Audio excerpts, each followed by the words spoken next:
quand Dieu nous donne son esprit, il nous donne l'essence même de son être.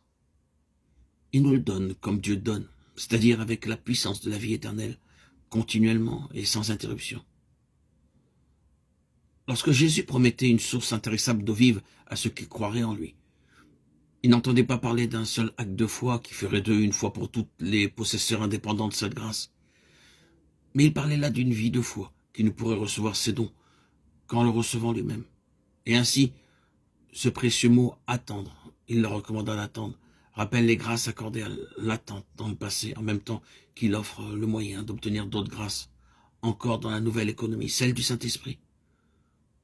Tout ce que les disciples tirèrent et éprouvèrent pendant ces 10 jours d'attente nous trace la voie à suivre, nous est le gage de la vie de l'Esprit dont nous devons vivre. La grâce d'être remplis de l'Esprit tel que nous le promet le Père nous est accordée en raison directe de ce qu'est notre attente. Ceci ne nous explique-t-il pas pourquoi tant de croyants ne reçoivent que si peu de la joie et de la puissance qu'apporte le Saint-Esprit?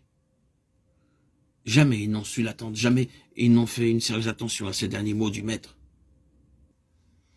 L'Esprit Saint travaille en nous, et cet Esprit ne travaille en nous que comme l'Esprit du Père, et chaque jour nous devons le demander au Père d'une manière tout aussi précise et confiante que si nous avions le demandé pour la première fois. Cette promesse, ils l'ont oui, ils ont vivement désiré l'accomplissement et l'ont demandé par de ferventes prières.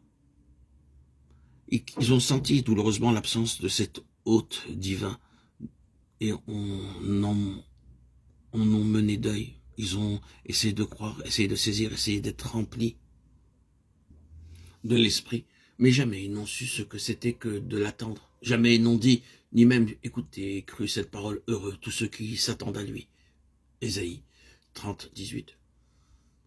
Ceux qui s'attendent à l'Éternel reprennent de nouvelles forces. Ésaïe 40, 31.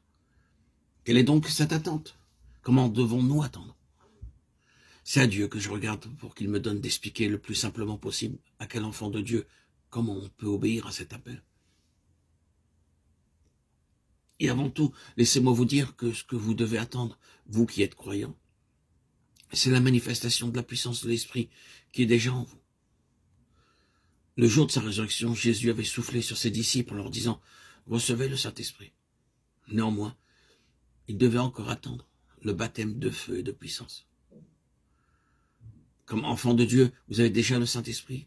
Voyez ce qu'en disent les épîtres qui étaient adressés à des croyants encore sujets au péché et à de fréquentes chutes.